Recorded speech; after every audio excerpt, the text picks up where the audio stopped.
Alhamdulillahi Rabbil Alamin wal aqibatu lil muttaqin wala udwana illa 'alal zalimin.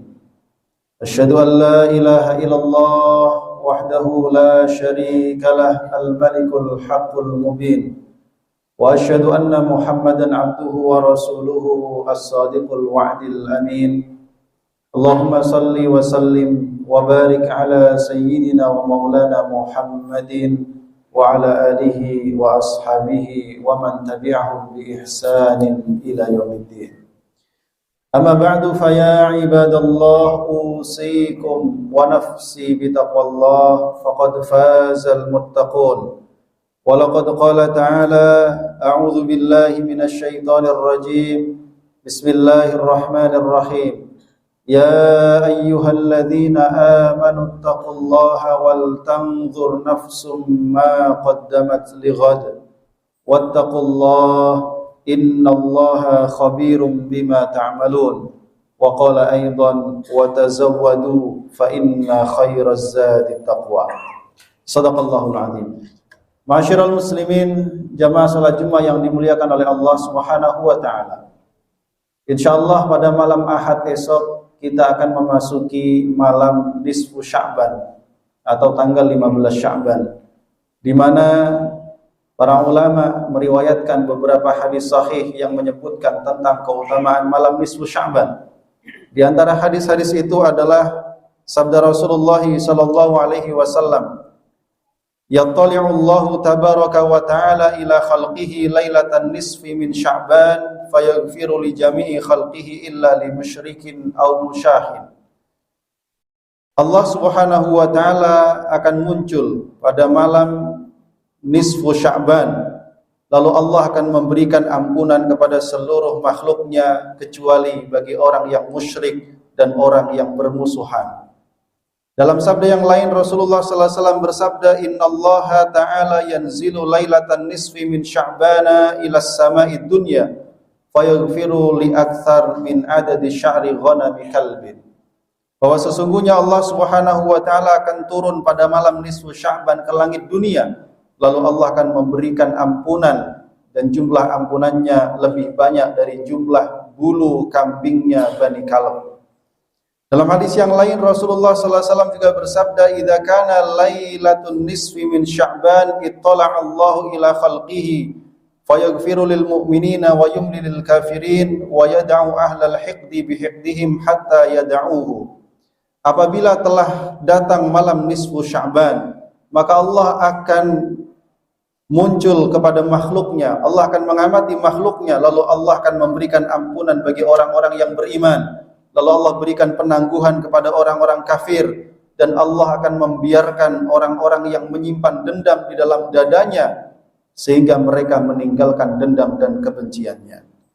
Dalam hadis yang lain Rasulullah sallallahu alaihi wasallam juga bersabda, "Fi lailatin nisfi min Sya'bana yaghfirullahu li ahlil ardi illa li musyrikin aw musyahin." Bahwa pada malam nisfu Sya'ban Allah Subhanahu wa taala akan mengampuni seluruh penduduk bumi kecuali orang yang musyrik dan orang yang berselisih. Oleh karena itu, ma'asyiral muslimin jamaah rahimakumullah, dari hadis-hadis yang khatib bacakan tadi ada 4 pelajaran yang bisa kita ambil. Yang pertama, bahwa hadis-hadis tadi menurut para ulama menegaskan tentang keutamaan malam nisfu Sya'ban. Sebagaimana dikatakan oleh Ibnu Hajar Al-Haytami, beliau mengatakan bahwa berdasarkan hadis-hadis tadi bahwa malam nisfu Sya'ban memiliki keutamaan, dan bahwa pada malam tersebut benar-benar akan ada pengampunan secara khusus dari Allah dan pengabulan doa secara khusus oleh Allah Subhanahu wa taala. Bahkan Imam Syafi'i mengatakan doa yang dipanjatkan pada malam nisfu Sya'ban maka ia akan menjadi doa yang mustajab. Begitu pula disebutkan oleh Syekh Atiyah Saqr, sebagaimana disebutkan di dalam Fatwa Darul Ifta Al-Misriyah. Beliau mengatakan berdasarkan hadis-hadis tadi, maka sangat mungkin untuk dikatakan bahwa malam nisfu Sya'ban memiliki keutamaan dan tidak ada nas lain yang menghalangi hal tersebut. Ma'asyiral muslimin jamaah rahimakumullah. Karena itu pelajaran yang kedua dari hadis-hadis tadi sangat dianjurkan untuk bergembira dan berbahagia menyambut karunia dari Allah Subhanahu wa taala, karena berbahagia dan bergembira atas karunia Allah merupakan hal yang diperintahkan oleh Allah Subhanahu wa taala. Berdasarkan firman-Nya, a'udzubillahi minasyaitonir rajim. Qul bi fadlillahi wa bi rahmatihi fabidzalika falyafrahu huwa khairum mimma yajma'un. Katakanlah Muhammad, dengan karunia Allah dan rahmatnya, maka hendaknya dengan itu mereka bergembira, maka hal itu lebih baik daripada apa yang mereka kumpulkan daripada kehidupan dunia. Ma'asyiral muslimin jamaah rahimakumullah, apabila kita telah meyakini hal ini, maka pelajaran yang ketiga, hendaknya kita menyikapi hal ini dengan menghidupkan malam nisfu Sya'ban, dengan mengisinya dengan berbagai macam ketaatan dan amal-amal ibadah yang dimasyru'kan. Tentu hal ini dibatasi dengan ibadah-ibadah yang telah dicontohkan oleh Rasulullah SAW, dan agar kita tidak melakukan amalan-amalan yang memiliki keutamaan secara khusus kecuali kita mendapati ada dalil-dalil yang benar yang bisa kita jadikan pegangan dalam melaksanakannya. Di antaranya disebutkan oleh Ibnu Taimiyah bahwa sebagian ulama salaf mengisi malam nisfu Sya'ban dengan melakukan sholat malam atau qiyamul lail. Mereka mengerjakannya ada yang berjamaah, ada yang sendiri-sendiri. Begitu pula Ibnu Rajab Al-Hambali mengatakan para ulama Ahlus Syam berbeda pendapat tentang bagaimana menghidupkan malam nisfu Sya'ban. Sebagian ulama mengatakan dianjurkan melaksanakannya secara berjamaah. Namun di ujung pendapatnya Ibnu Rajab mengatakan mengamalkannya secara sendiri-sendiri maka jauh lebih baik dan lebih dekat dengan apa yang dilakukan oleh ahlul ilmi. Kemudian jamaah rahimakumullah, Ibnu Rajab juga mengatakan, maka hendaknya bagi setiap mukmin di malam nisfu Sya'ban mereka benar-benar mengosongkan malam tersebut sehingga dikhususkan untuk berzikir kepada Allah dan berdoa kepadanya, yaitu untuk meminta ampunan dari Allah, meminta supaya Allah menutupi aibnya di dunia maupun di akhirat, meminta supaya Allah menghilangkan segala kesulitan dan kesusahannya, dan hendaknya mereka memperbanyak taubat kepada Allah Subhanahu wa taala.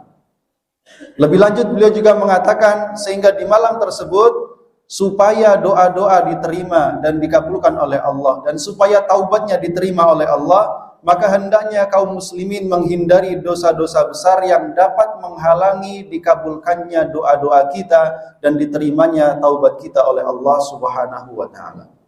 Oleh karena itu kemudian pelajaran yang keempat dari hadis-hadis ini disebutkan bahwa afdalul a'mal, amalan yang terbaik di malam nisfu Sya'ban adalah salamatus sadr, yaitu membersihkan hati kita, dada kita dari segala macam kebencian dan dendam kepada siapapun di antara orang-orang yang hidup di sekitar kita. Membersihkan hati, membersihkan diri dari berbagai macam perasaan dendam dan kebencian kepada sesama kaum muslimin, karena itulah termasuk di antara ciri-ciri ahli surga. Para ulama meriwayatkan ada seorang sahabat Nabi yang bernama Abu Dhamdham. Setiap pagi selain dia melakukan ibadah salat, maka dia berdoa kepada Allah, ya Allah, sesungguhnya aku bukan orang yang memiliki harta yang bisa aku gunakan untuk bersedekah kepada manusia, akan tetapi aku telah bersedekah kepada mereka dengan kehormatanku.